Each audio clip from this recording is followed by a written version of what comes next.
Uma sequoia é uma árvore de 120 metros de altura quando adulta. É uma das maiores gimnospermas conhecidas. E a pergunta importante é: como ela faz para pegar a água absorvida pelas suas raízes, transportá-la pelo caule, atingindo as folhas, 120 metros de altura?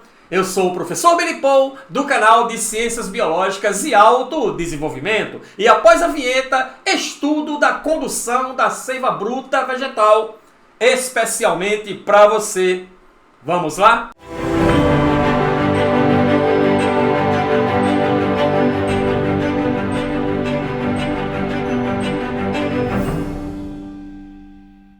Olá você, Billy aluno, tudo bem? Seja muito bem-vindo a mais uma aula no nosso canal. Se inscreva e ative as notificações. Mas hoje vamos conversar com você sobre fisiologia vegetal. Mais especificamente, como acontece a condução da seiva bruta. Como é o transporte de seiva bruta nas plantas ditas vasculares, ou seja, plantas traqueófitas, que apresentam vasos condutores de seiva. Que são eles?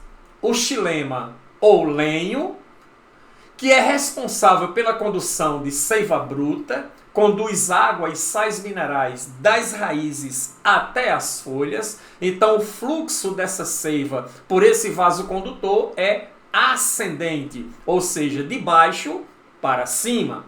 E nós temos também o floema ou líber, os vasos liberianos, que são responsáveis pela condução da seiva elaborada, que é rica em açúcares, que irá nutrir as plantas e também fazer com que ela armazene nos seus tecidos e produzam frutos.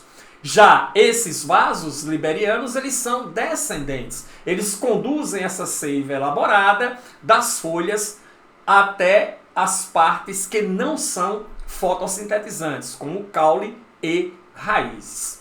Detalhe importante, só para concluir, o xilema ou lenho, esses vasos, eles são constituídos por células mortas, que são denominadas de traqueídes, também chamadas de elementos de vaso. Não são células vivas. E vale salientar que as paredes desses vasos são riquíssimas em lignina, que é exatamente para dar consistência a esse vaso condutor. Enquanto isso, o floema ou líber, ele apresenta-se constituído por células vivas. São células que desempenham processos metabólicos, que se nutrem, que respiram. E essas células são chamadas de células crivadas ou de elementos do tubo crivado. Lembre-se que essas nomenclaturas celulares dos vasos condutores são muito exploradas em provas de Enem e outras provas de vestibular que você for prestar. Beleza? Mas, nesta aula, vamos analisar especificamente a condução de seiva bruta. E numa aula posterior, iremos analisar a condução da seiva elaborada. E aí, a primeira base específica que você deve saber é que a condução dessa seiva, esse transporte dessa seiva, envolve três mecanismos básicos. Primeiro é a pressão positiva da raiz. Como a pressão exerce como a raiz exerce essa pressão positiva? Primeira coisa, uma pressão positiva é uma pressão que empurra, assim como uma pressão negativa é uma pressão que puxa. Entendido isso? Show de bola!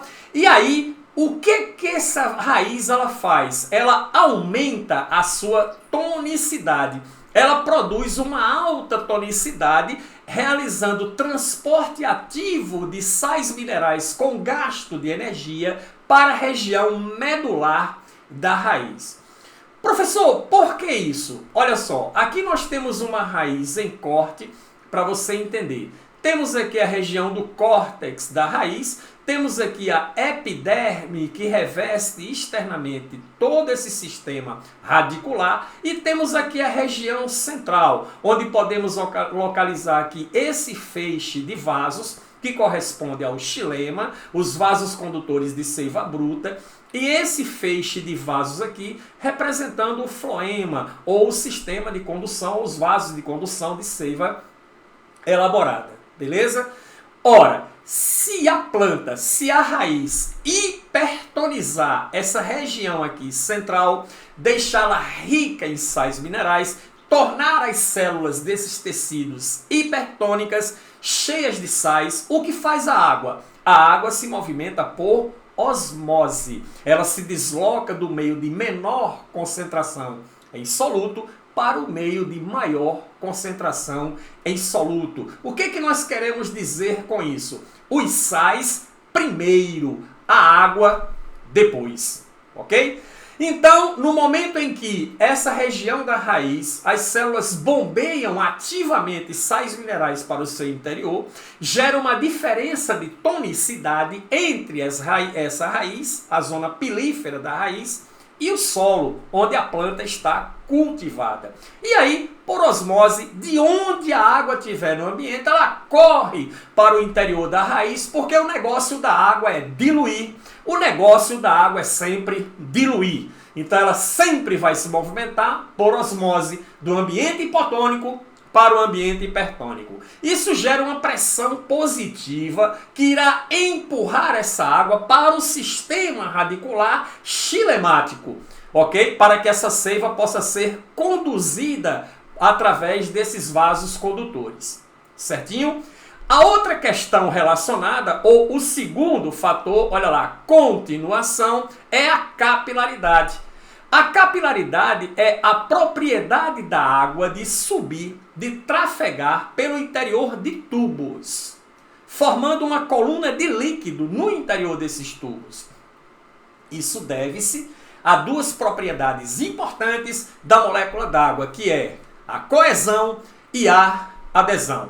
Professor, o que é coesão? As moléculas d'água, elas se atraem entre si, estabelecendo ligações de hidrogênio entre um átomo de hidrogênio e um átomo de oxigênio. Uma molécula de água pode se unir a 4 outras moléculas de água através dessas ligações de hidrogênio. Isso chama-se coesão. Mas a água também adere às superfícies de contato. Ok? Quando você joga um copo de água numa parede, a maior parte da água vai para o chão, mas a parede fica molhada, porque muitas moléculas de água aderem à superfície de contato, ok? Por ligações de hidrogênio. Essas são as forças de adesão. Da mesma forma, dentro de um tubo condutor de seiva, vai acontecer a mesma coisa.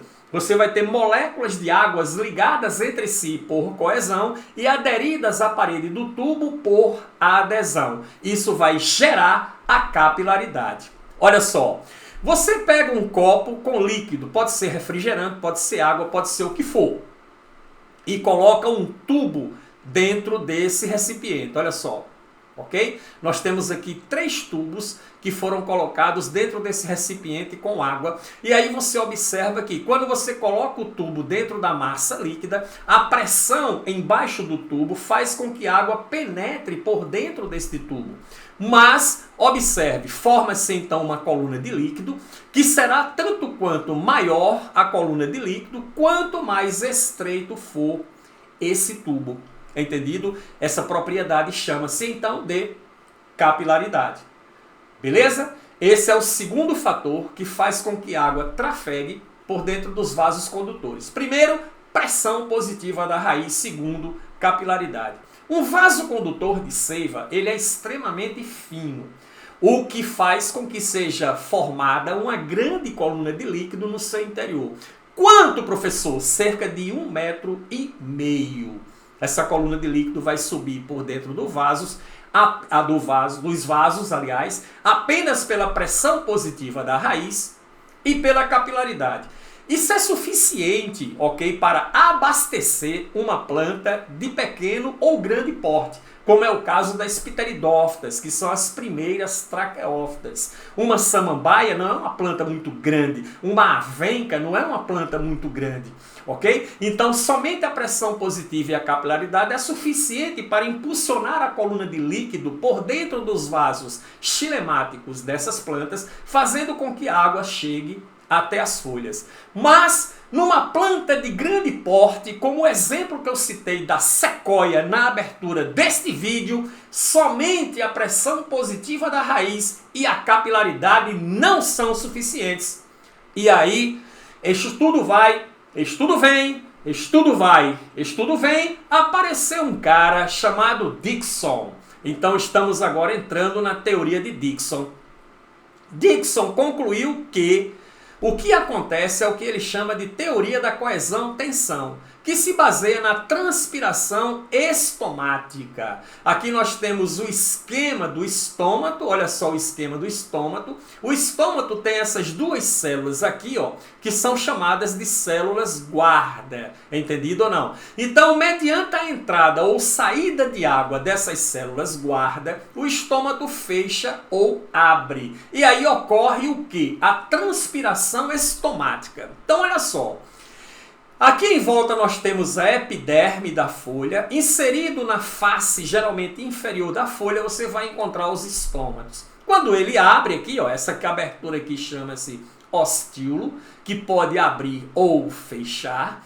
Entendido ou não? Se esse estômago quiser abrir o ostíolo, ele absorve água. Se ele quiser fazer com que o ostíolo se feche, ele joga a água fora. Para isso, ele vai movimentar potássio. Arrasta potássio para dentro das células guarda, o ostíolo vai abrir. Joga o potássio para fora das células guarda, aí as células guardas vão fechar. Por quê, professor? Aonde o sal vai, a água vai atrás. Então, no que eu jogo, atraio, né, faço bombeamento por transporte ativo de potássio para a célula guarda, a água por osmose entrará dentro das células guarda, fazendo com que elas entrem em turgescência. O ostíolo vai abrir. Ok? Para o ostíolo fechar, jogo o potássio fora, a água consequentemente vai embora, porque o meio externo fica hipertônico, as células guarda murcham, o ostíolo fecha. E esse processo é regulado pela planta. Entendido? E aí, aonde entra a ideia de Dickson? Ora, se esses estômatos aqui, durante o dia principalmente, se abrirem e jogarem toda a água que está nele, que está nas folhas fora, as folhas irão ficar hipertonizadas. As folhas hipertônicas geram uma pressão osmótica, puxando a água, fazendo com que ela suba pelos vasos xilemáticos até essas folhas. Aí, olha só, 90% da água absorvida pela planta é eliminada para o ambiente pela transpiração estomática, com a finalidade de garantir o fluxo de seiva bruta. As folhas hipertonizadas farão a pressão negativa, força de sucção. Pressão negativa, fazendo com que a água suba e chegue até elas. Apenas por um mecanismo de hipertonização das folhas por transporte ativo e o fenômeno de osmose, que é uma particularidade natural das moléculas d'água. Sendo assim, 3 fatores são importantes para a subida da seiva bruta nos vegetais. Primeiro, pressão positiva da raiz. Segundo, capilaridade. E para plantas de grande porte, eu vou precisar da teoria de Dickson, que é a respeito da transpiração estomática, eliminação de água em estado de vapor, aumento da tonicidade foliar, força de sucção das células da folha, produzindo a pressão negativa, a pressão de sucção, fazendo com que a água migre pelos vasos condutores xilemáticos, chegando até as folhas e, consequentemente, para quê? Para diluir esses sais. E dessa forma, as plantas vão obter a água necessária aos seus processos fisiológicos e de fotossíntese. Beleza? condução de seiva bruta, especialmente para você. Nos encontramos na aula de seiva elaborada, na condução de seiva elaborada ou em qualquer outra aula de biologia em nosso canal. Se inscreva, ative as notificações, passe na descrição do vídeo, baixe o Biomap da aula e o Bioese para exercitar os conteúdos aprendidos. E nos encontramos na próxima aula. Até lá!